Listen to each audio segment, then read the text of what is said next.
the Ramco Cements Limited की ओर। The Ramco Cements Limited is a company engaged in the manufacture of cement, produces 12 types of cement for different uses. And with this, the company has premium products for its offering. The company has a global presence. Sorry, the company has a strong presence across South and East India with the brand Ramco Supergrades. Company के financials और technicals को आज हम इस video के through समझते हैं। Company की स्टॉक की book value 315 but current price around 986। Recently इस स्टॉक के Q4 FY25 के प्रॉफिट्स अप हुए और नेट प्रॉफिट्स में 75% का डिक्लाइन नजर आया। बट जब हम कंपनी के टेक्निकल्स को देखते हैं तो टेक्निकल्स कुछ और ही स्टोरी बता रहे हैं। तो आइए इस वीडियो में हम कंप्लीट एनालिसिस करते हैं रैमको सीमेंट्स लिमिटेड की। कंपनी के फाइनेंशियल्स को देखते हैं तो profit and loss statement company के ऑपरेटिंग प्रॉफिट और सेल्स नंबर को बहुत क्लियरली बताता है और ईयर ऑन ईयर बेसिस पर हम देख सकते हैं मार्च 2022 से 23 में ये नंबर 6000 से 8000 पहुंचा, 8000 से 9000 पहुंचा। बट इस एक साल में कंपनी की सेल्स नंबर में कोई ग्रोथ नजर नहीं आया और इसी के चलते कंपनी का जब ऑपरेटिंग प्रॉफिट के बारे में बात की जाए तो कंपनी का operating profit year on year basis पर पॉजिटिव रहा, सिग्निफिकेंटली ग्रो कर रहा था लाइक 1558, 1291, 1186 एंड 1565 के लेवल पर। बट अगेन यहाँ पर हम एक कंसोलिडेशन प्रॉफिट में देख पा रहे हैं। इसी के चलते अगर कंपनी के नेट प्रॉफिट्स की बात की जाए तो कंपनी के नेट प्रॉफिट जहां मार्च 2020 में 605 के लेवल पर थे बढ़कर 784 के लेवल पे गए और 882 के लेवल पर गए, वहीं पर लास्ट 3 इयर्स से आप इस नेट प्रॉफिट में भी एक कमजोरी देखेंगे। इसके चलते एक बहुत बड़ा क्वेश्चन है कि अगर ऐसा है तो क्यों ये स्टॉक का प्राइस सडन फॉल नहीं दिखा रहा है, प्राइस एक्शन क्या कह रहा है और अभी भी क्यों स्टॉक के अंदर DII 30% का स्टेक रख रहा है। जरा हम दूसरे नंबर्स को देखते हैं। कंपनी की डेप्रिसिएशन नंबर हमें एक और स्टोरी बता रहे हैं जो कि इस तरह है। कंपनी का डेप्रिसिएशन नंबर 357 से 402 हुआ, 402 से 506 हुआ और वो बढ़ के 646 और आज 700 के लेवल के आसपास है। पता है ये क्या बताता है? ये बताता है कि कंपनी एग्रेसिवली अपने ग्रोथ, अपने एक्सपेंशन, अपने प्रोडक्शन के लिए फिक्स्ड एसेट्स में इन्वेस्ट कर रही है, उनमें एक्सपेंशन देखना चाह रही है, राइट। और इसीलिए यहाँ पर कंपनी का कैपिटल इन्वेस्टमेंट्स में कैपेक्स चालू है और वो बढ़ता जा रहा है ईयर ऑन ईयर बेसिस। और इसी कारण से शायद से स्टॉक होल्डर्स और other stake holders are very optimistic in this company, but this is not the conclusion.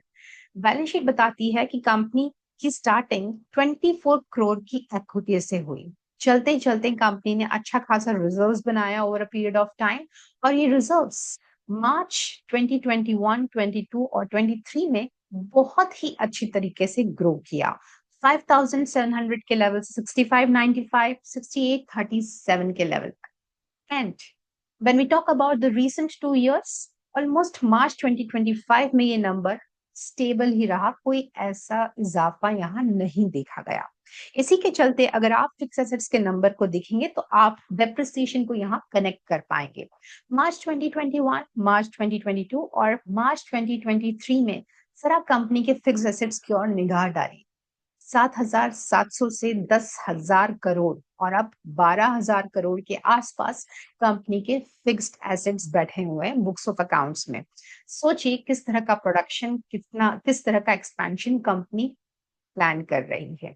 और अगर कंपनी के इन्वेस्टर्स को देखा जाए तो प्रमोटर की होल्डिंग स्टेबल है, DII की holding 30% almost from last 3 years बनी हुई है। इसके चलते हम चलते हैं कंपनी के दूसरे नंबर्स की ओर। कंपनी के दूसरे नंबर्स थोड़े से निराशाजनक है, जैसे कि return on capital employed is less than 5%, return on equity is less than 2%। मतलब कंपनी कैसे ही सरवाइव कर रही है। बट हम इस चीज को नहीं नकार सकते कि कंपनी का रिजर्व बेस काफी स्ट्रांग है। कंपनी का debt equity ratio is just 0.63, मतलब फाइनेंशियल रिस्क भी निग्लिजिबल है। अब इतना सब होने के बाद में हमारे लिए ये समझना जरूरी बन जाता है कि स्टॉक एग्जैक्टली उसके चार्ट क्या पिक्चर दिखा रहा है। Let's get started. ये स्टॉक करीब दिसंबर 2021 में 1000 के लेवल पर था, और उसके बाद में हम थोड़ा छोटा मोटा करेक्शन ईयरली टाइम फ्रेम पर स्टॉक में देख सकते हैं। बट ये साल फॉर्चुनेटली अनफॉर्चुनेटली इस कंपनी के लिए 785 के लेवल तक प्राइजेस को लेकर गया। अगर हम क्वार्टरली टाइम फ्रेम पर देखें तो इस स्टॉक में कुछ इस तरह के पैटर्न्स बन रहे हैं।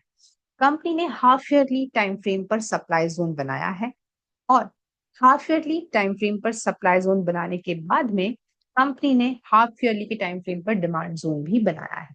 मतलब जब जब जैसे जैसे प्राइस इस हाफ ईयरली के टाइम फ्रेम में पहुंची, वहां से डिप लेते हुए नीचे आई कुछ इस तरह से।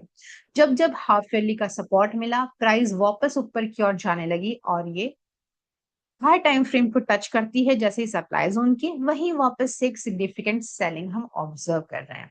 अब क्या आप ऑब्जर्व कर रहे हैं ऐसा ही पैटर्न हर स्टॉक में? जब जब प्राइस को सपोर्ट मिलता है, प्राइस अपसाइड जाने का पूरी कोशिश करती है, और जैसे ही सेलिंग के जोन में आती है, प्राइस में डिप आना चालू हो जाता है। अगर इस पिक्चर को हम आज क्वार्टरली टाइम फ्रेम पर देखें तो वही हुआ। क्वार्टरली टाइम फ्रेम पर भी इस स्टॉक ने काफी सारे क्वार्टरली के सप्लाई जोन बनाते हुए नीचे आई, और जैसे ही उसे हाफ ईयरली टाइम फ्रेम का सपोर्ट मिला, क्वार्टरली टाइम फ्रेम पर उसने डिमांड जोन क्रिएट किया, और इस तरह से प्राइस का मूवमेंट लेते हुए वापस सप्लाई जोन में पहुंच गई। जैसे ही सप्लाई जोन को हिट किया, कंपनी के स्टॉक में काफी सेलिंग आई, और इस तरह से वापस रिकवरी आते आते स्टॉक की पिक्चर कुछ इस तरह से है।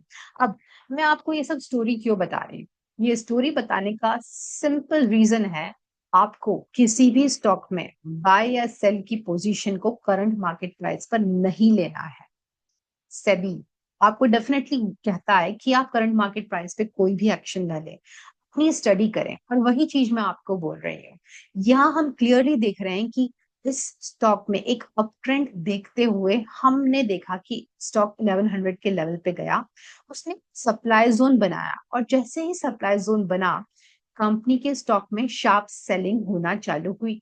सेलिंग होते होते जैसे ही कंपनी के स्टॉक को डिमांड जोन का सपोर्ट मिला नीचे की ओर, कंपनी के स्टॉक में एक पॉजिटिव मूवमेंट आना स्टार्ट हुआ इस लेवल से, 900 रुपए के लेवल से, और उसने वापस अपने ऑल टाइम हाई तक जाने की कोशिश करी, बट सस्टेन नहीं कर पाई।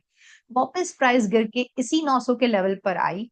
यहाँ पे उसे वापस सपोर्ट मिला, और सपोर्ट मिलने के बाद में वापस प्राइस ऊपर की ओर जाने लगी, और जैसे ही उसने हाई टाइम फ्रेम को टच किया, वापस प्राइस में गिरावट आया, और इस तरह से वापस कंपनी के स्टॉक को यहाँ डिमांड जोन पर सपोर्ट मिला। कहने का मतलब क्या है? कहने का मतलब ये है कि प्राइस फंडामेंटल्स के साथ साथ टेक्निकल्स से भी चलती है। करंट मार्केट प्राइस पर एक्शन लेना खतरों से खाली नहीं होता। सो मैं उम्मीद करती हूँ आपको ये वीडियो समझ आया होगा, और आपकी अंडरस्टैंडिंग डीप हुई हुई होगी इस वीडियो को समझने के लिए, किसी भी स्टॉक की एनालिसिस करने के लिए। सो what I'll advise you, before investing in any stock, do the complete analysis by understanding the fundamentals of the company as well as the technicals, and don't take any action on the basis of any tip or current market price. Rather, invest in your financial upskilling skills. कैसे? Pro Capitalist channel को subscribe करके. So, I'll see you in the next video with new set of learning. Bye bye. Thank you for subscribing the channel Pro Catalyst.